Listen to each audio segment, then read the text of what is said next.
नमस्कार मित्रांनो, welcome back to our channel.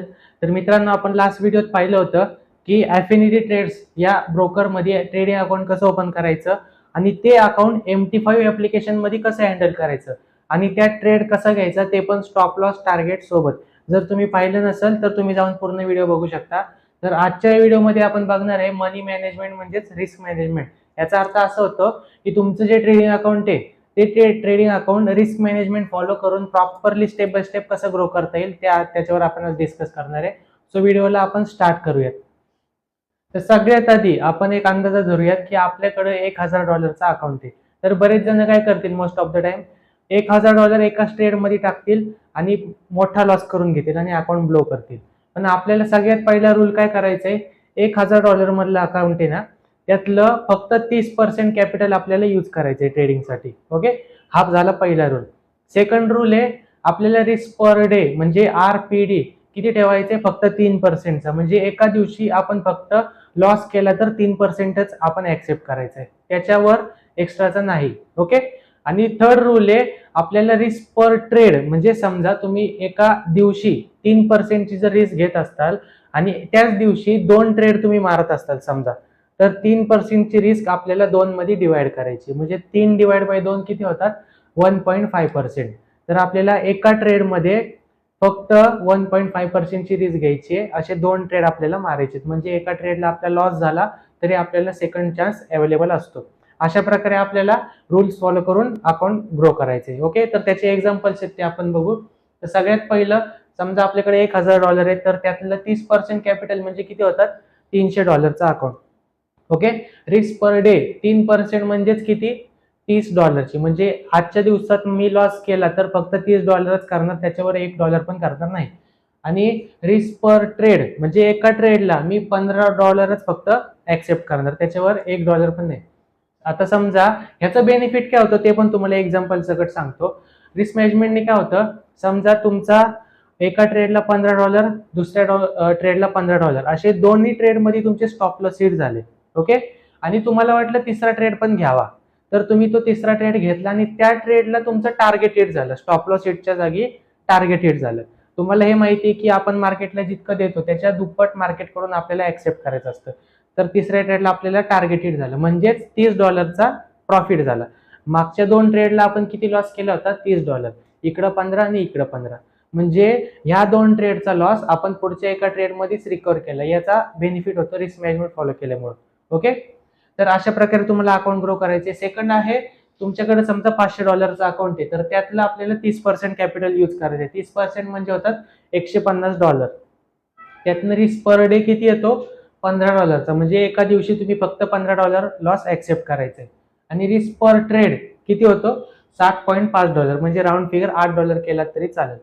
म्हणजे समजा एका डॉलरला $8, दुसऱ्या ट्रेडला $8, असं करून तुम्हाला अकाउंट मॅनेज करायचे. आता हे झालं रिस्क मॅनेजमेंटचा विषय. आता ट्रेड घेण्यासाठी जी लॉट साईज रिक्वायर असते, म्हणजे लॉट साईज कशी कॅल्क्युलेट करायची त्याचं कॅल्क्युलेशन आहे, ते पण त्याचे फॉर्म्युलेज आहेत. ते फॉर्म्युले कसे आहेत काय ते आपण बघूयात. तर सगळ्यात आधी आपण गोल्डचा फॉर्म्युला बघू. तो सगळ्यात वेगळा फॉर्म्युला आहे आणि बाकीच्या सगळ्या करन्सी पेअरसाठी सेम फॉर्म्युला यूज करावा लागतो. ओके. तर सगळ्यात पहिलं म्हणजे अकाउंट साईज आहे $1000ची, बरोबर. रिस्क पर ट्रेड हा RPT किती आहे, $15ची. त्याच्यानंतर stop loss in points. Stop loss in points काय असतं, कुठं बघायचं, कसं असतं ते मी तुम्हाला पुढच्या एक्झाम्पल्स मध्ये सांगतो. तर स्टॉप लॉस इन पॉइंट्स किती आहे, 425 पॉईंटचा. ओके. आणि फॉर्म्युला असा आहे की position size is equal to RPT divide by SL. RPT म्हणजे risk per trade divide by SL. SL म्हणजे स्टॉप लॉस, जर कोणाला माहित नसेल तर. ओके. तर RPT किती आहे, $15ची. आता 15 डिवाइड बाय 425 किती लॉट साईज येते, 0.03. मग तुम्ही MT5 मध्ये जेव्हा ट्रेड मारायला जाता तेव्हा वरती बाय सेलचा जेव्हा ऑप्शन असतो त्याच्यामध्ये जी लॉट साईज टाकायचा ऑप्शन असतो तिथं आपल्याला ही लॉट साईज टाकायची 0.03 ची आणि मग बाय किंवा सेलचं बटन दाबून एंटर करायचे, ट्रेड घ्यायचे. ओके. हे झालं गोल्डचा फॉर्म्युला. आता इथून पुढे जे स्टॉप लॉस इन पॉइंट जे मी तुम्हाला म्हटलं होतं ते कुठं बघायचं ते तुम्हाला सांगतो. तर सिम्पली मी तुम्हाला जसं लास्ट पण सांगितलं होतं की ट्रेडिंग व्यू ऍप्लिकेशन तुम्ही डाउनलोड करा, ज्याच्यात तुम्ही मार्केटचा चार्ट बघू शकता प्रॉपरली. तर तुम्हाला ट्रेडिंग व्यू ऍप्लिकेशन मध्ये लेफ्ट साइडला एक टूल बार दिसेल, ज्याच्यात बऱ्याच प्रकारचे टूल्स आहेत. ते तुम्ही प्रत्येक टूल्स यूज करून बघा. तुम्हाला सवय झाली की तुम्हाला त्यातले कळून जातील कोणता टूल्स कसा आहे. तर सगळ्यात आधी आपल्याला लॉंग पोझिशन आणि शॉर्ट पोझिशन असे दोन टूल्स असतात, त्यातला आपण सेल साईडचा एंट्री मारणार आहे ना, सेल साईडची. तर त्यासाठी आपल्याला शॉर्ट पोझिशनची एंट्री घ्यायची. शॉर्ट पोझिशन म्हणजे काय? सेल. लॉंग पोझिशन म्हणजे काय? बाय. तर आपल्याला सेल एंट्री मारायची. तर मी शॉर्ट पोझिशनचा हा टूल यूज केलाय, म्हणजे तो टूल आहे इथं मी खाली ऍड करून ठेवलेला आहे ऑलरेडी. तो ऍड करून ठेवले, सिलेक्ट केले की इथं क्लिक करायचं, फक्त इथे ऍड होऊन जातो. तर ह्याच्यात ते स्टॉप लॉस इन पॉईंट्स कुठं दिसतात तुम्हाला सांगतो. हे वरच्या साईडला जे अमाऊंट आहे ना इथं 397, हे स्टॉप लॉस इन पॉईंट्स आहेत.